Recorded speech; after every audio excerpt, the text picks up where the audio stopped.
जय श्री कृष्णा, श्री राधे राधे। आप सभी का चीनू ब्लॉग में स्वागत है। तो अब मौसम बदल चुका है और गर्मियों की शुरुआत हो चुकी है। फसल भी सूख कर घर आ चुकी है कट के, और कुछ कटनी बाकी है। मौसम में अब धीरे धीरे गर्मी का एहसास बढ़ने लगेगा और पेड़ पौधों की अहमियत भी बढ़ने लगेगी, क्योंकि जैसे गर्मी बढ़ती है वैसे ही हमें भी गर्मी लगती है। और फिर ऐसा लगता है अरे ठंडक होती, थोड़ा पेड़ पौधे आसपास होते तो कितना अच्छा लगता। तो अब इन सब चीज़ों की अहमियत बढ़ने वाली है। हिंदू धर्म में तो पेड़ पौधों को बहुत ही मान्यता दी गई है, उनको देवों के तुल्य माना गया है, देवी देवताओं का वास माना गया है।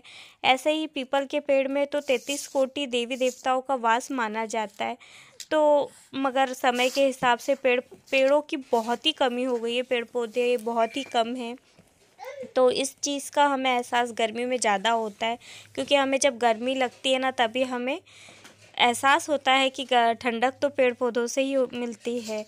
तो पेड़ पौधे अगर हो सके तो अपने आसपास ज़रूर लगाएं। और गर्मी की किस तरह से आप तैयारी करते हैं, हम भी किस तरह से तैयारी करते हैं आपको बताते हैं। तो जैसे ही गर्मियाँ स्टार्ट होती है तो हम पशु पक्षी पेड़ पौधे सभी के लिए ना पानी की पहले व्यवस्था कर लेते हैं, क्योंकि गर्मियों में बिजली की कटौती भी की जाती है, इसलिए उसका भी हमें ध्यान रखना पड़ता है। तो चिड़ियाओं के लिए हो सके तो दाना और पानी की व्यवस्था अपनी अपनी छतों पे ज़रूर कीजिए। गांव में तो उतनी कमी नहीं रहती, पर शहरों में चिड़िया पक्षी जो रहते हैं वो प्यास के कारण मर जाते हैं। तो ऐसा ना हो, आप प्लीज़ अपनी छतों पे पानी रखिए। हमारे चने कट चुके हैं, पूरे कट चुके हैं। पहले भी एक बार चने आ चुके थे, लेकिन वो मैं दिखा नहीं पाया था, क्योंकि मैं एग्ज़ाम देने गया था, मेरे पेपर थे उस दिन, इसलिए मैं दिखा नहीं पाया। तो हमारी दूसरे बार के चने आ चुके हैं। ये दूसरे टाइम है, ये अभी साफ नहीं हुए हैं। साफ वाले अंदर रखवा दिए थे, उनको काटने के बाद तुरंत साफ कर दिया था। उनके धार रख दी थी पापा, हमारे गाँव में धार रख। तो अभी हम थ्रेशर बोलते हैं इसको गाँव में। एक मशीन आती है थ्रेशर, उससे चने साफ होते हैं, कोई सी फसल साफ होती है। तो ये देखिए, ये वाले चने देखिए कितने अलग है, और वो वाले देखिए उधर पे एक ढेर है, वो कितने अलग है। और एक और ढेर भी है अंदर, हमने उसको साफ करवाया है। देखिए दोनों में कितना फर्क है।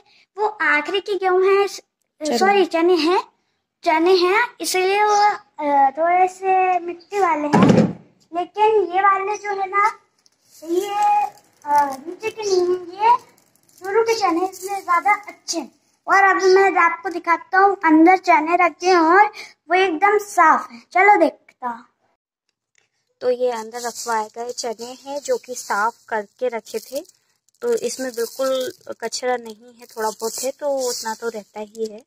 तो ये एक बार साफ हो चुके हैं। ये चने साफ करने के बाद हमने अंदर रखवा दिए थे, इसमें डस्ट नहीं है। अंधेरा है क्योंकि गांव में बिजली की कटौती चालू हो गई है, और वेदू की आवाज़ सुन के चीनू उठ गया है, इसलिए वेदू ने चीनू को ले आया है। चीनू बच्चे, आप उठ गए हो? अरे क्या क्यूट सी स्माइल है मेरे बच्चे की। शर्मा गया। हाँ, शर्मा गए क्या बच्चे? हाँ, शर्मा गए। क्या है ये यहाँ पे इतना सारा क्या रखा है? हाँ, ये क्या है? अभी से देखिए जाने के लिए पूरी कोशिश कर रहे। देखिए मेरे को धका रहा उधर की साइड। तो चने में हम अभी चीनू को खेलने नहीं दे सकते, क्योंकि आंखों में, कान में, नाक में, कहीं पे भी वो दाने को अंदर ले सकता है, जो नुकसान कर सकता है उसको। तो हमें बड़ा उसे ध्यान रखना पड़ता है।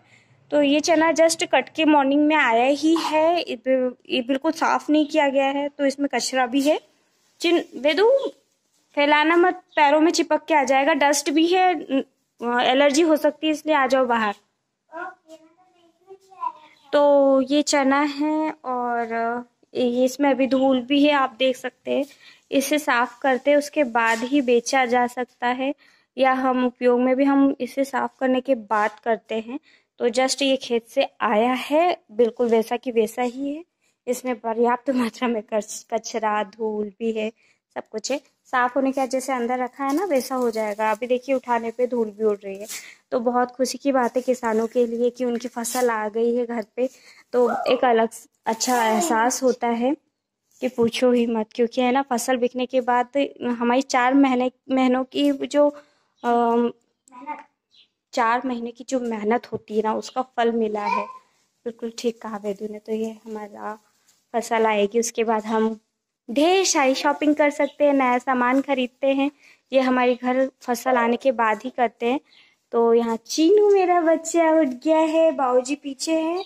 तो बाबूजी के पलंग पे चीनू बैठा है। उसका कारण ये है कि पीछे भी फसल आ चुकी है, पीछे गेहूं कटे हैं तो गेहूं पड़े हैं, तो उस और कट के आ भी रहे हैं पीछे। दोनों फसल अलग अलग रखी है। बेदू चीनू को ले लेना, वो मेरे पास आने की कोशिश कर रहा है।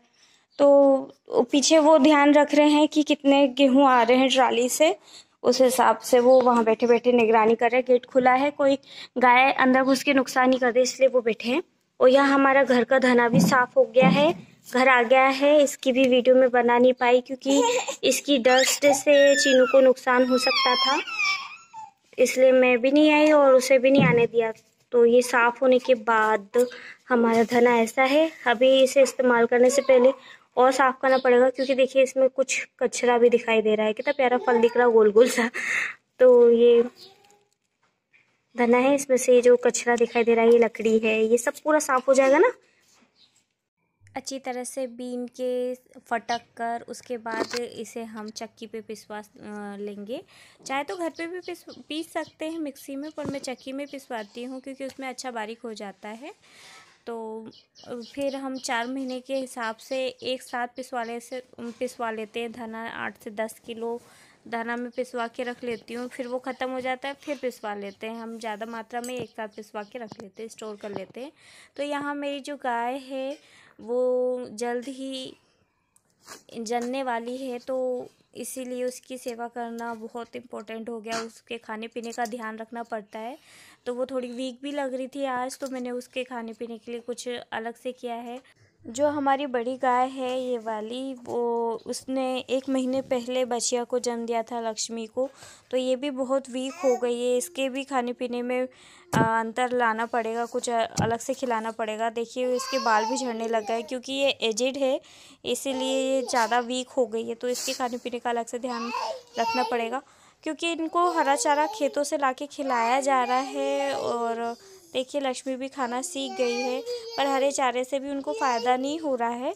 तो इनके लिए मैंने गला दी थी चने की दाल। गांव में चने की दाल मवेशियों को अगर गला के फिर खिलाओ ना तो उनको एक्स्ट्रा एनर्जी मिलती है। वैसे तो चना हम भी खाते हैं तो हमें भी अच्छी एनर्जी मिलती है। चना प्रोटीन भरपूर मात्रा में होता है चने में, तो जिसे भी वीकनेस हो वो रोस्टेड चना भी खा सकता है, या फिर जो रोस्टेड दाल रहती है इसकी वो भी खाते हैं। तो ऐसे ही गाय या भैंस जो भी मवेशी है उनको हम रात में भिगो दो दाल को, और सुबह भिगी हुई दाल सबसे पहले खिला दो, तो ये उनके हेल्थ में फ़र्क पड़ेगा। तो इस तरह से मैंने दाल गलाई और फिर दोनों गाय को खिलाया ताकि इनकी कमज़ोरी दूर हो जाए। एक जनने वाली है उसे भी, और जो जन चुकी है उसे भी, दोनों की वीकनेस कम हो जाए। तो इस तरह से मेरा डेली रूटीन था मेरा आज का। आज के ब्लॉग में बस इतना ही। आप सभी को प्रेम स्वराज राधे राधे, जय श्री कृष्ण।